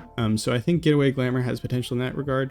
And then it's a spree card, so you can do both of them. So if your opponent has like a big creature and then another creature, you can remove 2 blockers in one swift go because you can just blink the other one, and you don't really care if it's going to come back at their end step if you just swing in and kill them. So yeah, that's the rundown on that card. Lazav, there's a few cards in the set that give themselves counters whenever you commit a crime. Lazav is one of them. It's interesting stats for a 3 mana, like a 1/4. But the real strength of this card is that it can become like a clone of a card in a graveyard. So I have a really big creature in my graveyard, like a Galta. That's a 12/12 trampler. I commit a crime, like I kill the opponent's creature. Oh, Lazav's a 12/12 with trample, and I swing in and hit you in the face. Like there's some potential for some serious jank and interesting effects. And also technically it wouldn't be a 12/12 trampler, it would be a 13/13 trampler because you get a counter. But yeah. Speaking of some serious jank that you can do, Make Your Own Luck is a great way to cheat in big things. It says look at the top 3 cards of your library. You may exile a non-land card from among them. If you do, it becomes plotted, and then put the rest into your hand. Oh, it puts it into your hand. I didn't even realize that. So wait, you draw 3, except for you cast one of them for free. So this card is good for cheating in things because you can just, oh, I plot my Portal to Phyrexia, so next turn I cast it for free. It is annoying that it's next turn and it's 5 mana, so you're already you're getting up there in turns, but I think it's good because in a ramp deck, you can just play this in a ramp deck. There is like a 3 mana mana dork that generates 2 mana if you're tapping for 5 mana or greater. So this is a great way to do this on like turn 4, and then turn 5 you put out something big. Or if they counter like the Make Your Own Luck, you just cast the big things because you're already ramping. So we already talked about that some with the Smuggler's Surprise or whatever it is. Rise of the Vermins. This is just one that I wanted to bring up because it makes X 2/1s, where X is the number of creature cards in your graveyard. So it's a really good way of going wide for just 4 mana, and it's kind of important in the sense that graveyard decks are really good at going big with like Cruel Somnophage. Power is equal, or power and toughness is equal to the number of creature cards in all graveyards, or Urberg Glorgoyf, which is power and toughness is equal to the number of creature cards in your graveyard. So like you can get these really big. They don't have trample, and they're only singular creatures, so being able to go wide with Rise of the Varmints in like a creature deck or in a graveyard deck seems like an interesting payoff, or a way of diversifying the deck and winning more games potentially. Speaking of interesting things and trying to win the game, Shifting Gift. This is a card that we talked about with Greed's Gambit, which is that whole like enchantment that gives you a bunch of things when it enters the battlefield, but if you keep it, it's going to hurt kind of over time, and then if it leaves the battlefield, it's going to really be bad for you. So like you can't just like sacrifice the enchantment because you're going to lose everything you gained. Well, Shifting Gift is a great way of offloading your Gambit.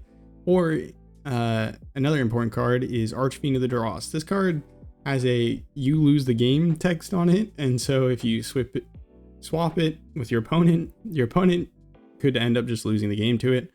So that's the kind of idea, is playing these cards with Shifting Gift, or Grift rather. Why did I say Gift? I just didn't read closely enough. But yeah, Archfiend of the Dross, 4 oil counters at the beginning of each upkeep. You remove an oil counter, and then if there's no oil counters on it, you lose the game. So you just swap this to your opponent. The opponent removes the last oil counter, they lose the game. So there's a potential way to do things out of that. Reckless Lackey. This card is interesting because it's 1 drop with haste. There's not a ton of those. It also has First Strike, and then it's also two relevant creature types, with being a goblin and a pirate. And then also has this thing where you can just sacrifice it, draw a card. So there's a lot of kind of upsides to this card. Is it mean it's playable? I don't really know. Speaking of, I don't really know if it's playable, is Snakeskin Veil. This card used to be in standard. It's a reprint. I think it's probably its like 3rd time in standard maybe. But it puts a +1 counter on target creature you control, and it gains hexproof until end of turn. So it's protection and it's +1 counters. I think it's probably best suited to +1 counter type decks. But is it good protection is the question we have to ask. Is there something better now? I think Tyvar Stand, be able to give hexproof indestructible and then also pump creatures is pretty strong. I think it's probably the best protection spell in standard if you're looking at for just like creatures in combat. Smuggler's Surprise is also another kind of protection spell that was introduced because it can give creatures you control with power 4 or greater hexproof and indestructible until end of turn for 2 mana. So that can affect all your creatures, and then it has a bunch of other payoffs. So I don't know if Snakeskin Veil is good enough to continue seeing play in standard here, but it's important to bring up. Existing standard crimes. So now I want to talk about some cards in standard that could activate those cards that say, hey, whenever you commit a crime. We're going to do this pretty briefly though, hopefully, because my throat is getting raspy. So some good ways to commit crimes are removal spells, specifically targeted removal, not those sweepers, and counter spells. So I try to put like an example in each color. Get Lost, enchant, destroys target creature, enchantment. Planeswalker, Airtight Scorn, it's a counter spell. Bitter Triumph, destroys creatures or planeswalkers. Abrade, 3 damage to target creature or destroy target artifact. And then Hard Hitting Questions, deals damage, or targets a creature you control and a creature opponent controls and deals damage equal to the creature you control's power. In white, all these cards I try to focus on ones that do repeated crimes, because it's very obvious, like removal spells and stuff like that are crimes. They literally say target in their name and stuff, and it's not hard to intuitively notice that, oh, I'm committing a crime by like killing their creature. But some good ones in white are, well, a lot of them you'll see is like care about graveyards and are planeswalkers. So Lord of the Third Path, not exactly either of those, but Lord of the Third Path enters the battlefield, destroys target artifact or enchantment, but that is a crime, but it also can repeatedly do crimes by targeting the opponent to draw cards. Eternal Wanderer can do repeated crimes because you can blink the opponent's creatures. That might not be optimal though.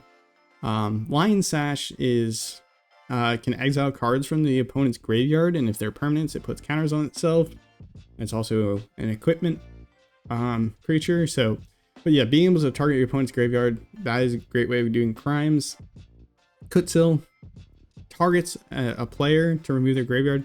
Kutsil is not like a repeated crime, but I just think is it pretty relevant with some of the graveyard decks like Temur Reclamation going around, being able to also exile people's graveyard.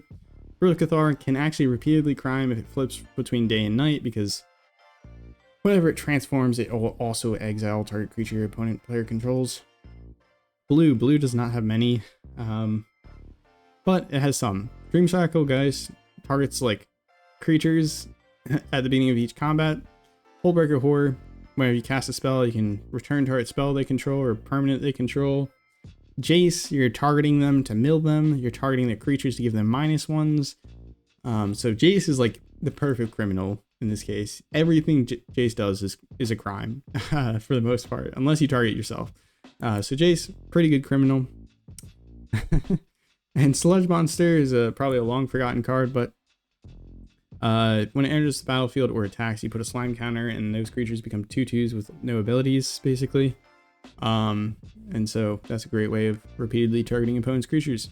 Black is pretty good at crimes. We already talked about Graveyard Trespasser, Lord Skitter. Orberg Scavengers is very similar to like Graveyard Trespasser. Exiles cards repeatedly from graveyards. Ayara targets opponents. The Planeswalkers, they're really good because, well, Liliana says target player sacrifices a creature. So whenever you take down Liliana, that's a crime. Whenever you take down Vraska to like make their opponent's creature into a treasure token, that's a crime. Pursue Persistence, if you reanimate creatures they control, that's technically a crime. And whenever you use the removal spell, that's a crime. And Vein Ripper actually says target opponent loses 2 life and you gain 2 life. So if a creature dies, that's a crime. Because you're going to drain them for 2. Red's also got quite a few Planeswalkers that are good at crimes. Chandra Dress to Kill is probably the most notable one, because whenever you take it up, you're going to be dealing 1 damage up to 1 target player or Planeswalker. So Chandra can repeatedly crime just by taking up, which is cool. All will be 1. Whenever you get counters, it's going to do damage to target things. So all will be 1's great at doing crimes. Breaches. You can commit crimes repeatedly with breaches because you can target creature the opponent controls to make them unable to block, or you attack with a pirate. Chandra, you can target creatures when you take it down, so that's a crime. Filer Instinct, yeah, I'm gonna stop listing everything off, but those are red crimes. You can read over them if you want. Green is kind of a little bit thin on like repeatable crimes. Again, I went for repeatable crimes. Armored Scrap Gorger is probably the best one, because you don't really have to do anything, and you're not really like Civic Governor and Portent Tracker. They say untap target creature or land, so you could technically target the opponent's stuff, but it seems like a terrible idea to like untap their land. So that's why I don't think they're the best. But Armored Scrap Gorger, Venerated Rot Priest gives target opponent +1 or poison counters. Nissa can take down to destroy artifacts or enchantments. And Silverback Elder, whenever you cast a creature spell, can destroy target artifact or enchantment. So yeah. Multicolor, I didn't really do a bunch. I just picked out 2 of my favorites, basically. Tameo, whenever you plus it up, you can target a creature and have it tap down and stay tap down for a turn. Glissa, you can destroy target enchantment with Glissa, so that's a great way of targeting. Colorless actually is pretty good at crimes, believe it or not. Because you got graveyard hate cards like Unlicensed Hearse. I got the Soul Cauldron. And then you also have Realm Breaker. You can target the opponent to mill 3 cards and ramp. So that's a great way of criming. And then Portal Phyrexia can actually commit crimes again, because if you reanimate cards you target a card from the opponent's graveyard, you're committing a crime. So if you reanimate their creatures, you're criming. Cityscape Leveler, great at crimes because you can destroy things when you cast it and whenever you attack. So that's all I have for Outlaws of Thunder Junction. Hopefully you enjoyed. And yeah, my throat hurts. If you enjoyed the video, it would mean a lot if you like, comment, subscribe. I put a lot of work in this video, so admittedly, probably could have done a little bit better when I was recording, but now that my throat's kind of screwed up, I don't think I can re-record. So hopefully you are as excited for the Outlaws of Thunder Junction as I am. And yeah. I think Gitrog is probably my favorite creature. Rakdos, I'm excited to see what this card does, but definitely, is there any other card that I would say is my favorite? Oh, also I was going to say, in terms of pictures, please excuse if any of them are kind of blurry. I was using Goldfish originally for like the pictures, and then I went to Scryfall and I was like, whoa, these are way like crisper. So I tried to swap out some of them, but I didn't really get to every single photo. But yeah, I love the art for this. There's just something like, it's the contrast I think is very eye-catching. Slickshot Show Off, this card I genuinely think will be very good in mono red.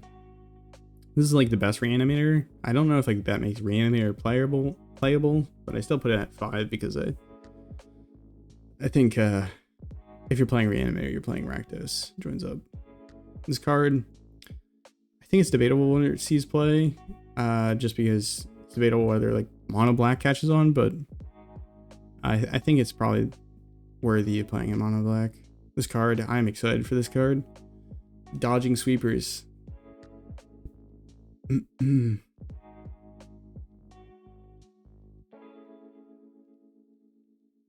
Sorry, I'm just flipping through because I want to see if there's anything I missed. Yeah, this card seems interesting. Like, is it worth even playing something that stops people from playing more than one spell each turn on turn 2? I mean, if you go first, this is like horrible, or like horrible for Boros Convoke, because like Boros Convoke is like double spelling all over the place. Like, opponent plays their land, plays their Voldaren Epicure, you play like your second land and you play High Noon, and they're like, oh, I see how it is. I think it has potential in that regard, but like, I don't know, is there, I guess there's room for double spelling. Question, is it like that relevant? I don't know. I haven't played it against enough things. I love this card, but playing on like turn 4, you'll have like, if you only play like a land each turn, you're just negating the card you draw, so you'll be stuck at like 7 cards. Or 6 cards, let's say, if you go first.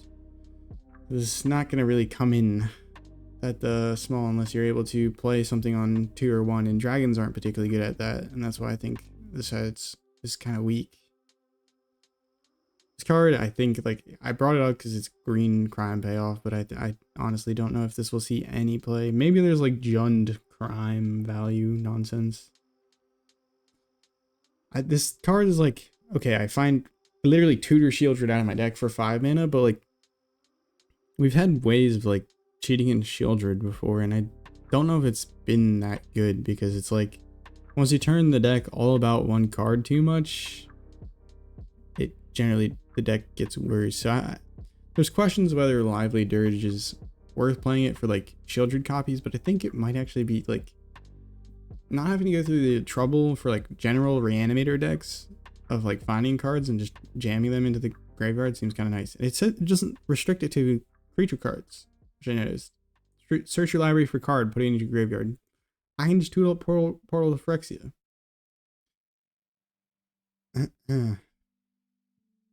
This card like seems really strong, but also seems horrible at the same time. I can't make up my mind, because like, if the removal mode is relevant, like if it works well, this card is amazing. If the removal mode doesn't work well, this card's horrendous. Well, not really, but it depends on really how well the removal spell works. There's like 2 other cards that are 2-drops, and whenever you commit crime, you put a counter on them.